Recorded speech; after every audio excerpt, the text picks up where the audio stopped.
Kostarikos džiunglės ir dirbti iš džiunglių, nesvarbu, kur aš esu. Man šiuo metu yra svarbiausia judėjimas.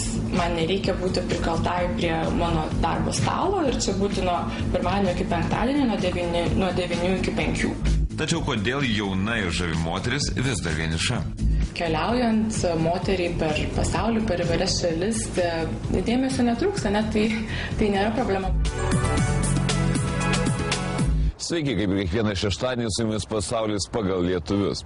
Turiu prisipažinti, kad šios laidos herojės mes ieškojame labai ilgai. Ir ne todėl, kad jau slapstėsi ar nenorėjo duoti interviu. Mums paprasčiausiai atrodė, kad taip gerai gyvenančių žmonių tiesiog nebūna. Ji keliauja po įspūdingiausius pasaulio kampelius, gyvena tik prašmatniausiuose 5 žvaigždučių viešbučiuose ir mėgaujasi kokteiliais auksiniuose paplūdimiuose. Ji nesėdi nuvažiame biure nuo 9 iki 5, o dirba tik tada, kada nori ir kaip nori. Tad dabar kviečiu pažiūrėti, kaipgi svajonių gyvenimas atrodo iš arti.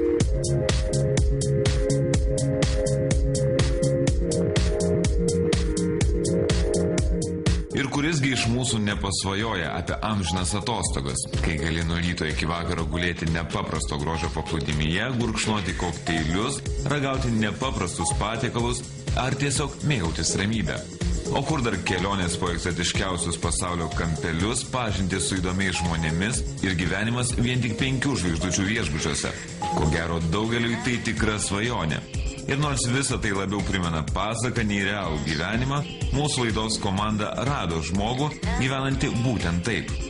Su lietuve Raminta Lilaitė susitikome centrinėme Niujorke. Moteris kaip tik po kelionių keletui dienų grįžo namo. Iš Kauno kilusi 33 moteris Jungtinėse valstijose jau beveik 10 metį, o štai prieš keliarius metus ryžosi pradėti ir savo verslą. Mano verslas yra visuomeniniai ryšiai. Aš dirbu su įvairiais prabangiais 5 žvaigždučių viešbučiais, dažniausiai užsienio šalyse, ir aš juos reprezentuoju Šiaurės Amerikoje. Mano darbas daugiausiai yra su spauda, mano tikslas pristatyti juos kuo geriau Amerikos ir Kanados leidiniams. Tačiau kaip ryštis pačiai pradėti savo verslą, ypač kai esi emigrantė? Manęs visi klausia, kaip aš būdama moteris ir dar svetimšalė sugalvojau įkurti nuosavą verslą. Tokiems aš atkertu, kad to norėjau nuo vaikystės, šypsosi Raminta. Man atrodo, nėra skirtumo, ar tu esi vyras ar moteris, visiškai nesvarbu pradant verslą. Man atrodo, svarbiausia yra pradėti ir svarbiausia yra norėti. Ir kaip viskas prasidėjo, aš dar atsimenu pradinėse klasėse mūsų mokytoja išdalino anketą, kurioje vaikų klausė, kokios jūsų yra didžiausios gyvenimo vertybės. Ir aš labai gerai atsimenu, kad aš parašiau, jog man tai yra laisvė ir nepriklausomybė. Ir tai buvo turbūt gana netradicinis atsakymas tarp pradinių klasių mokinių, bet man visą laiką buvo svarbu turėti galimybę daryti kažką savo nepriklausomai. Vytauto Didžiojo universitete anglų kalbą baigusi lietuvė prisipažįsta, kad bene didžiausia priežastis, kodėl jis savarankiškai ėmėsi verslo, buvo netikėtai užklupusi ekonominė krizė. Galbūt nebūčiau to pradėjusi, jeigu ne krizė. Aš visą laiką apie tai svajojau, to norėjau, bet prieš kelis metus aš dirbau viename iš savo darbų New Yorko visuomeninių ryšių agentūroje. Mūsų klientai taip pat buvo panašus, kokie dabar yra mano viešbučiai, užsienio šalis, turizmo tarybos. Ir krizės metu mes vienas po kito ėmėme klientų netekti. Ir būtent tada aš supratau, kad kažką reikia daryti man pačiai. Niekas už mane to nepadarys, aš galiu rytoj netekti darbo. Ir tada aš nusprendžiau ieškoti savo klientų, nes aš žinojau, kad šitą darbą aš jau dariau daug metų, aš tą moku, žinau ir išmanau, tiesiog man reikia pačiai pradėti. Ir man atrodo didžiausia problema, nesvarbu ar tu esi vyras ar moteris, didžiausia problema, kad mes dažnai save užsidarome į kažkokius savo susikurtus iliuzinio saugumo rėmelius ir labai sunku iš tų rėmelių ištrūkti, nes mes turime savo dienotvarkę, iš ryto einame į darbą, išgeriame kavos, žinome, kada darbas baigsis, žinome, kas bus rytoj, poryt, savaitgalį, važiuosime draugai žvejoti ir taip turbūt bus ir kitais metais, ir po 10 metų ir tas saugumas yra yra labai gerai, bet jis mus kažkaip užliuliuoja ir mes nedrįstame iš tų rėmelių ištrūkti, bet man atrodo svarbiausia yra žengti pirmą žingsnį ir tada atsivers visai kitas pasaulis ir tada suprasti, kad tie rėmeliai gali plėstis ir ribų nėra. Tad štai jau kelerius metus Raminta atstovauja prašmatniems viešbučiams ir rūpinasi jų įvaizdžiu. Be to gali pasigirti ne vienu sėkmingu sandoriu. Šiuo metu mano didžiausias klientas yra Meksikoje, taip pat turiu grupę viešbučių Kostarikoje, vedu kalbas su dar porą viešbučių Karibų salose, žodžiu, tas visas regionas pietuose. Tačiau kaip didžiausia dabartinio savo darbo privalumo lietuviai įvardina laisvę dirbti kaip nori ir kada nori. Negalėčiau sėdėti prikalta prie darbo stalo kasdien nuo 9 iki 5, juokiasi Raminta.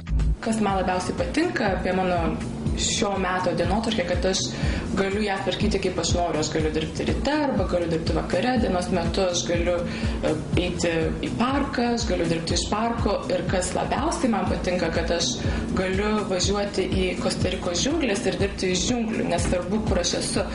Man šiuo metu yra svarbiausia judėjimas. Man nereikia būti prikaltai prie mano darbo stalo ir čia būti nuo pirmadienio iki penktadienio, nuo 9 iki 5. Man tai reiškia labai daug. Na, bet trumpam viešbučių verslą palikime ramybėje ir pakalbėkime apie asmeninį mūsų herojės gyvenimą. Įdomu, ar užimtai ir nuolat po pasaulį keliaujančiai Ramintai lieka laiko meiliai. Keliaujant moteriai per pasaulį, per įvairias šalis, dėmesio netrūksta, net tai nėra problema, bet man kas labiausiai nepatinka, tai visuomenės nuostata, kad širdies draugas moteriai yra būtinas, ar širdies draugas, ar teisėtas vyras, ar globėjas. Man atrodo, tai kiekvienai moteriai turi ateiti natūraliai, kai jinai bus pasiruošusi tiems vieniems rimtiems santykiams. Tai neturi būti kažkokia nuostata, kad baigus mokyklą ar universitetą moteris turi iš karto kurti šeimą, gyventi su vyru. Man atrodo, visas tas gali vykti bet kuria tvarka, bet kuriuo metu, kada tu tikrai esi tam pasiruošusi natūraliai. Raminta džiaugiasi, kad jos darbas leidžia jai daryti tai, apie ką visada svajojo – keliauti. Moteris atvira. Kelionės – jos didžiausia aistra. Ko gero niekada nebūčiau tiek keliavusi, jei ne mano verslas, prisipažįsta moteris ir šypsodamasi prasitarė, kad kelionėse ją nuolat lydi nuotykiai. Nors moteris išmaišė kone visą pasaulį, ji tikina, kad bene labiausiai jai patinka Brazilija. Ten aš atsigaunu, ši šalis turi ypatingą aurą, įspūdžiais dalinasi Raminta. Dar ten nepabuvojus, kažkodėl ta šalis labai magiškai traukia. Ir šiuo metu aš jau ten esu buvusi 4 kartus tikriausiai. Ir nuvažiavus tiesiog visą laiką norisi grįžti atgal. Ir man atrodo, tokius įspūdžius turi dauguma žmonių, kurie apsilanko Brazilijoje. Toje šalyje yra kažkokia nepaaiškinama energija, džiaugsmo energija. Žinoma, tai yra vis dėlto dar vis trečiojo pasaulio šalis, kuri turi ir savo problemas ir didelės problemas, bet tuo pačiu joje gyventi žmonės yra labai laimingi. Kartais net palyginus su lietuviais, man atrodo, Brazilija būtų kontrastas. Keliaudama lietuvė stengiasi susipažinti ne tik su šalių kultūra, bet ir virtuvės ypatumais. Vietinis maistas, žinoma, kiekvienoje šalyje aš stengiuosi eiti į būtent vietinius tradicinius restoranus ir ragauti tai, ką valgo žmonės gyventis būtent toje šalyje.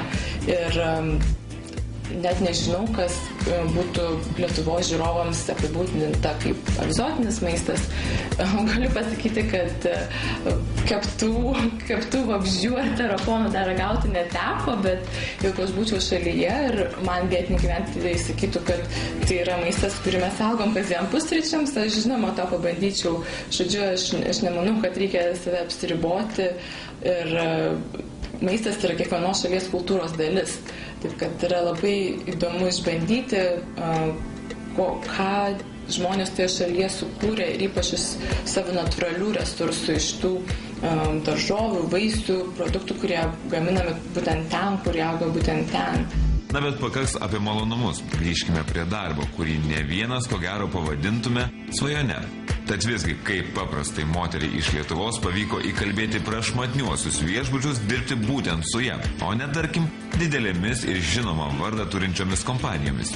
Vienas iš mano pozityvių dalykų ar kozirių yra tai, kad aš jiems suteikiu savo visą asmeninį dėmesį.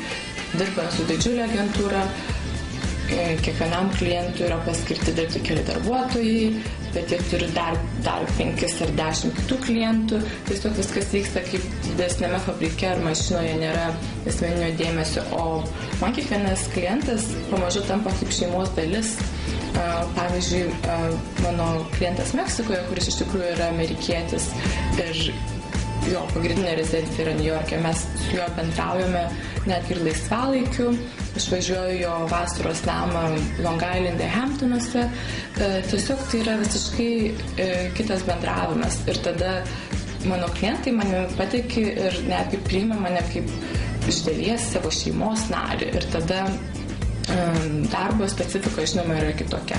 Tačiau akivaizdu, kad vien išskirtiniu dėmesiu apdovanoti klientų nepakanka, juk būtinos ir žinios bei gabumai. O kur dar derybų menas, juk reikia sugebėti klientą įtikinti, kad būtent tu esi geriausia, ką jis gali gauti. Jeigu tu esi kompetentingas savo srityje, tu žinai, ką tu darai ir tu turi aistrą. Tie dalykai, kompetencija ir aistra tam, ką tu darai, yra viskas, ko tau reikia. Tada tiesiog pradedi, žengi pirmą žingsnį, ieškai klientų ir man prisipažinsiu taip irgi buvo baisoka tą žingsnį žengti. Aš galvojau, kaip jie manim patikės, kodėl jie norės su manimi dirbti, kodėl jie būtent pasirinks mane, o ne kokią nors didžiulę tarptautinę visuomeninių ryšių agentūrą, kuri turi atstovus visame pasaulyje, 1000 darbuotojų, kodėl dirbs su manimi. Bet svarbiausia, kaip tu save pateiki potencialiems klientams. Jeigu tu atrodai savim pasitikintis ar pasitikinti, jie tavim patikės. Nors viduje galbūt labai baisu ir tu galvoji, ar aš sugebėsiu, ar už tai yra man, gal man vis dėlto ieškotis ramaus darbo ofise. Viduje gali vairios mintis bėgti, bet svarbiausia parodyti, kad tu pasitiki. O jeigu tai yra tai, kas tau patinka ir ką tu žinai, visą kitą tiesiog įvyks natūraliai. Tuo tarpu Raminta gali pasigirti ne tik puikiais vadybiniais sugebėjimais, bet ir gabumais užsienio kalboms. Man svarbu kalbėti tą kalbą, kurią kalba mano klientas, prisipažįsta lietuvė. Man tenka bendrauti su žmonėmis įvairiomis kalbomis ir man patinka, būnant tam tikroje šalyje, kalbėti tos šalies kalba, jei tik įmanoma. Aš šiuo metu šneku lyg tai 7 kalbomis ir daugiausiai tai yra romanų grupės kalbos - italų, ispanų, prancūzų, portugalų, žinoma, bet rusų, lietuvių ir anglų. Raminta dirba ne tik su prabangiais 5 žvaigždučių viešbučiais, bet net ir Brazilijos vyriausybė. Tad taip plačiai Jungtinėse valstijose reklamuodama Meksikos, Brazilijos ar Karibų salų kurortus, ji niekada nepagalvojo, jog savo žinias galėtų pritaikyti reklamuodama ir savo gimtąją Lietuvą. Man buvo kilus mintis dirbti su Lietuva, aš labai norėčiau dirbti su Lietuva, kadangi Lietuva yra mano namai, tai mano tėvynė ir aš žinau, kaip daryti šitą darbą, aš jau išmokau čia New York'e, bet aš žinau, ko reikia, kad viešinti šalį kitoje šalyje, kaip dirbti su spauda, kaip kelti turizmo lygį toje šalyje, kurią aš atstovauju. Ir man atrodo, Lietuvai šiuo metu būtent ir trūksta turistų. Paklausinėjus aplinkui, kad ir čia Amerikoje, New York'e, žmonės žino apie Lietuvą, bet jie joje dažniausiai nėra niekad buvę. Ir jie klausia, o kodėl mums reikia važiuoti į Lietuvą, o kas ten yra įdomaus, o papasakokite, kodėl mes turėtumėm imti ir važiuoti į Lietuvą.